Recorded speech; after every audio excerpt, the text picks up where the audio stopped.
Okay, welcome to Flesh Becomes Words, Life and Experiences of Convict. This is video 2 of Jonathan Hinton. Last video we left off, Jonathan, we were talking about your experience in prison. We also, we left off where you was talking about some of the people you met in prison.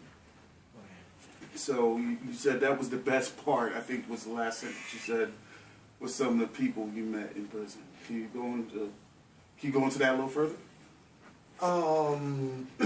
Well, yeah, basically, when you live somewhere, you can't help but get to know the people around you.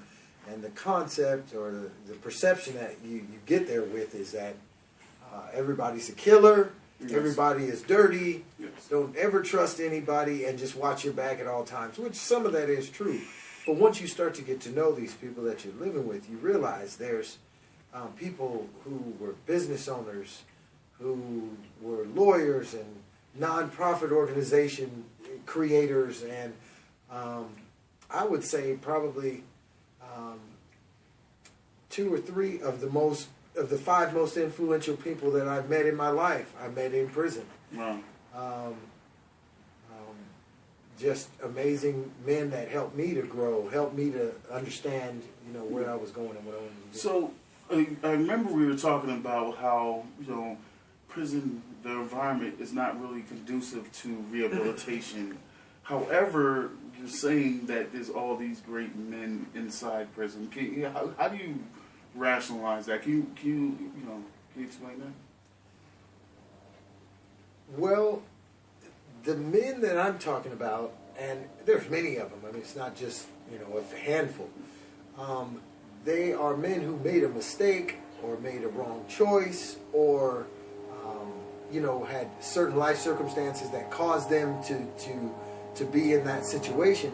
But their crime or whatever that put them there didn't didn't determine that they were a bad person. Whereas the stigmatism that goes along with having been in prison or being a prisoner is that you're a bad person. The rehabilitation system is not what causes them to be better men or anything like that. The prison system doesn't do that. It's that they were good men to begin with, and they got caught in a bad situation or making a bad choice, and because of the way the ARS codes are written or because of the way that the system determines punishment, that's where they wind up. But they weren't necessarily bad men to begin with. They just made a bad choice. So, on average, let's say on a prison yard full of, let's say 1,000 men, right? How many of those men will you say are actually rotten apples, or really have no, I would have to classify that, because on the lower yards, the lower custody yards, I would say that the consequence doesn't change or get men to really, a larger percentage of them don't really realize the significance of their mistake. Yes. Because the open yards are just like being on the street. Really. You can run around and smoke weed and do whatever you were doing on the streets all day. Yes. So I think it has less impact. You can't identify that. But once you get to the 3s and the 4s and the higher yards, you can see truly who someone is. Yeah. Because the environment forces them to be who they really are. Yes. And on those yards, I would say that probably 50,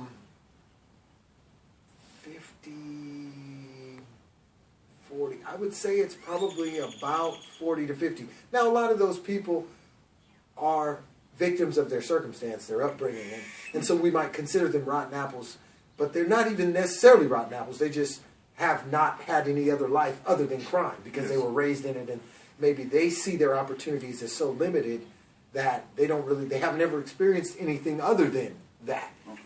So I wouldn't call them rotten apples, but as far as recidivism and that, they probably will be back there, I would say it's around 50. Okay, so as a man who's done 12 years in prison, 11 years in prison, just in a general summary, how would you say where does the system lack in rehabilitation or reform, and where is it strong, if at all? I would say it lacks it prior to trial. Yes. I would say that the system lacks or fails in evaluating prior to trial or sentencing. Well, that's where I would say is that when you fill the prison with 50% of the people who maybe had some rehabilitation or something before they went to prison, they might not have been there. Yes. Ever went. Yes. That's where the problem lies. Yes. Once you're there, you're there. Yes. And there's not a whole lot you can do. They're going to adjust and adapt to their circumstances and surroundings. Yes. And prison is an engine that is, it's a beast.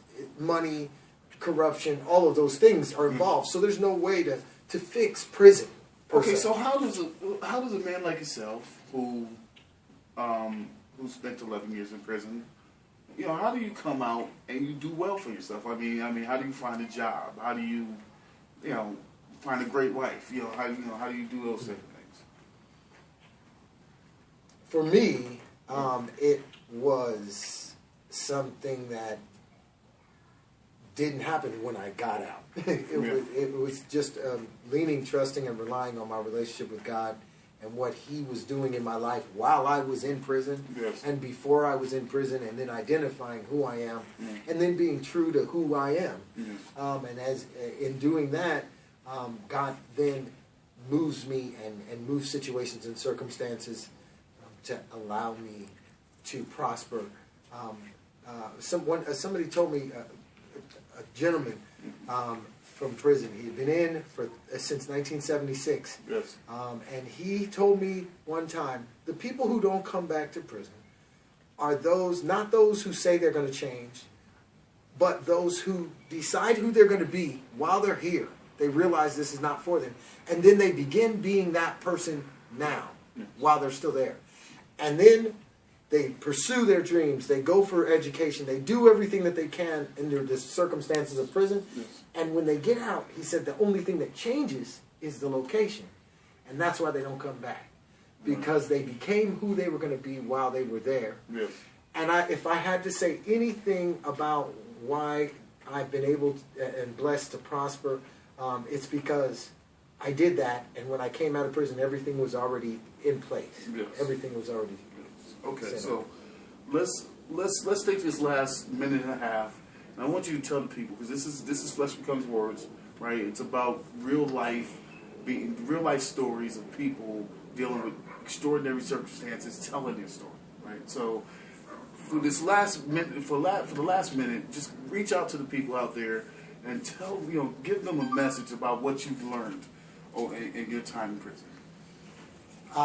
If there was one message about my time in prison,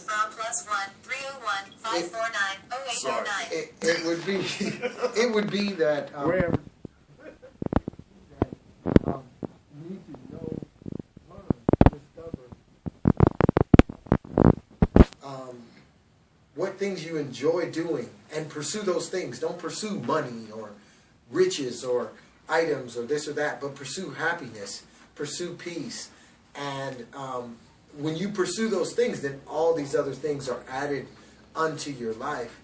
And then you don't have to hide, and you don't have to pretend, and you don't have to put up fronts or anything.